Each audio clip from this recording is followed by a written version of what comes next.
Senior सहाफ़ी हामिद मीर ने कहा है कि हवाओं का रुख बदल रहा है, जिसके बाद इमरान खान के बहुत सारे साथी अरकान असम्बली इनसे उसी सख्त लहजे में बात करने जा रहे हैं जिस लहजे में परवेज़ खटक ने पार्लिमानी पार्टी के इजलास में की। ताहम फ़र्क ये होगा कि ये लोग बात करके परवेज़ खटक की तरह पीछे नहीं हटेंगे और ना तरदीद करेंगे, बल्कि अपने मौक़िफ़ पर डट कर खड़े होंगे। मारूफ एंकर पर्सन आसमा शिराजी के टीवी प्रोग्राम में गुफ्तगू करते हुए हामिद मीर ने कहा कि ये पहली मरतबा नहीं है कि वज़ीर दिफा परवेज़ खटक ने वज़ीर आज़म इमरान खान के खिलाफ बात की हो। वह माजी में भी इस तरह की बातें कर चुके हैं। गुज़िश्ता बरस फरवरी में चारसदा में एक जलसे के दौरान खटक ने ऐलान कर डाला था कि इमरान खान को मैंने वज़ीर आज़म बनवाया है और जो बना सकते हैं वो गिरा भी सकते हैं। ताहम परवेज़ खटक के इन अल्फाज पर तब पार्टी की तरफ से ज़्यादा रद्द-ए-अमल नहीं दिया गया था। टीवी चैनल्स ने भी इस बयान को उछालना मुनासिब नहीं समझा था। ताहम इस मरतबा परवेज़ खटक की शोला बयानी मीडिया पर छा गई है, जिसकी वजह मौजूदा गैर यकीनी सियासी सूरत-ए-हाल है।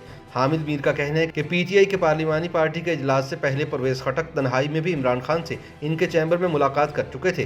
ताहम वहाँ उन्होंने ऐसा सख्त लबो लहजा इख्तियार नहीं किया था, लेकिन जब पार्लिमानी इजलास में वज़ीर दिफा ने अचानक इनके साथ सख्त लबो लहजा इख्तियार किए तो वज़ीर आज़म खुद भी भौंच के रह गए। उनका ये रवैया सिर्फ पार्टी के लिए सरप्राइज़ नहीं था, बल्कि इमरान खान के लिए भी परेशानी का बायस था और वो परवेज़ खटक का एक बदला हुआ रूप देखकर हैरान थे। यही वजह थी कि उन्होंने जवाबी तौर पर खटक से सख्त लहजे में कहा कि तुम मुझे सबके सामने ब्लैकमेल कर रहे हो, लेकिन मैं ब्लैकमेल नहीं हूँगा और अगर ज़्यादा मसला हुआ तो मैं इक़्तिदार अपोजिशन के हवाले कर दूंगा। हामिद मीर का कहना था कि मिनी बजट तो पास होना ही था, लेकिन मुझे ऐसा लगता है कि आने वाले दिनों में मजीद लोग इमरान खान से परवेज़ खटक वाले लबो लहजे में बात करेंगे, लेकिन वो वज़ीर दिफा की तरह बात करके पीछे नहीं हटेंगे, बल्कि डट के खड़े हो जाएंगे। आज टीवी के प्रोग्राम में आसमा शिराजी ने फ़हद हुसैन से पूछा कि वज़ीर आज़म ने पार्टी इजलास में ये भी कहा कि मैं इक़्तिदार छोड़ देता हूँ, आप किसी और को वज़ीर आज़म बना लें, इस पर आप क्या कहेंगे? जवाब में फ़हद का कहना था कि यूँ लगता है कि इन पर बिलाखिर दबाव आ गया है और इतना शदीद है कि इसे रिलीज़ करने का और कोई तरीका नहीं। उनका कहना था कि इमरान खान की जानिब से इस्तीफ़े की बातें करना दरअसल इस दबाव को रिलीज़ करने की कोशिश है।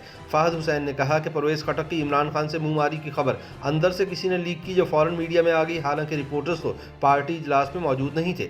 जिसने भी ये खबर भेजी सब चैनल्स को भेजी, क्योंकि यह खबर किसी चैनल की एक्सक्लूसिव नहीं थी, बल्कि सब पर चल रही थी और एक ही जैसे टिकर्स थे। इस मौके पर आसमा शिराजी ने मैनीखेज अंदाज में फ़हद की बात में इजाफा किया और कहा कि सबसे पहले यह खबर ARY पर चली। आसमा ने ये बात इसलिए कही कि ARY की PTI और इस्टेब्लिशमेंट से मोहब्बत ढकी छुपी नहीं और इसे हुकूमत नवाज TV चैनल समझा जाता है। फ़हद हुसैन ने कहा कि परवेज़ खटक सियासत के आम खिलाड़ी नहीं है, वह बहुत मंझे हुए सियासतदान हैं, कमज़ोर शॉट नहीं खेलते, इसलिए उनकी तरदीद भी मुबहम थी। और रिपोर्ट होने वाली गुफ्तगू पर उन्होंने ये नहीं कहा कि पार्टी इजलास में ऐसी कोई बात नहीं हुई। फ़हद हुसैन का कहना था कि PTI में एक लंबी फहरिस्त है लूज शॉट खेलने वालों की, लेकिन परवेज़ खटक उनमें से नहीं।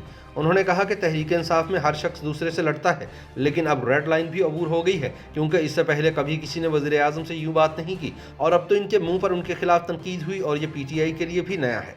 याद रहे कि वज़ीर आज़म इमरान खान और वज़ीर दिफा परवेज़ खटक के माबैन तहरीक इंसाफ के पार्लिमानी पार्टी के इजलास के दौरान होने वाली झड़प इस वक्त मेन स्ट्रीम मीडिया और सोशल मीडिया पर ज़ेर बहस है। इजलास में परवेज़ खटक ने वज़ीर आज़म इमरान खान के मुँह पर कह दिया था कि आपको वज़ीर आज़म हमने बनवाया है, लेकिन अगर आपका यही रवैया रहा तो हम आपको दोबारा वोट नहीं दे सकेंगे। ख्याल किया जाता है कि परवेज़ खटक का यह बदलता लहजा बदलती हुई सियासी सूरत हाल की वजह से है, जिसमें इमरान खान के घर जाने की बातें हो रही हैं।